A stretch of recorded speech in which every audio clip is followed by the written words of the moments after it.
ફક્ત બાળકો માટે. સાહેબ, મારું 10 વર્ષનું બાળક છે અને મને પૂરી ખાતરી છે કે જ્યારે હું તમને મળવા માટે લઈને આવ્યો છું ને, તો એ તમારી હાજરીમાં કંઈ જ નહીં બોલાય. કારણ કે અગાઉ પણ અમે ઘણા બધા ડોક્ટરને બતાવ્યું છે અને આ એનું વર્તન સહજ છે.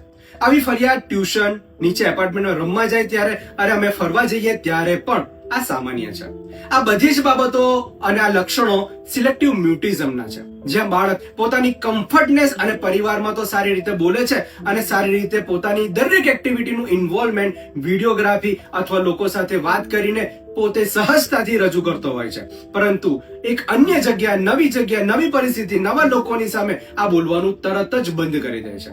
કોઈ પણ નવી વ્યક્તિ એને જોઈને એવું જ કહેશે કે આ બાળક બોલતા જ નથી શીખ્યું. પરંતુ પેરેન્ટ્સ તરીકે ઘણા ખરા કેસોમાં અમે જોયું છે કે પેરેન્ટ્સ ભૂલ કરતા હોય છે, કે જ્યાં બાળકને ડર આપતા હોય છે, તારે બોલવું જ પડશે અને જો તું નહીં બોલે ને તો તને બહાર જવાનું બંધ કરાવી દઈશું.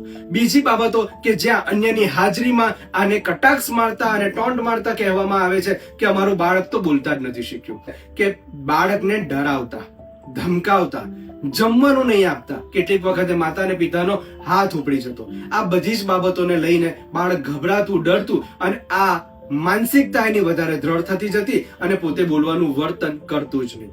પેરેન્ટ્સ તરીકે ક્યારે આ ન જાણી શક્યા, આમાં કરવા માટે એને એક્સપોઝર્સ અને એવા ઇન્વોલ્વમેન્ટમાં લાવવું જરૂરી છે કે જ્યાં તે હળવાશભર્યું વાતાવરણ હોય. એને એવા લોકોની નજીક મૂકવું જરૂરી છે જ્યાં તેને ડર નહીં પણ શાંતિથી સમજી શકાય. આવી ઘણી બધી બાબતો પેરેન્ટિંગમાં જરૂરી થઈ પડે છે. આ બધી બાબતો સમજવી જરૂરી છે ફક્ત બાળકો માટે.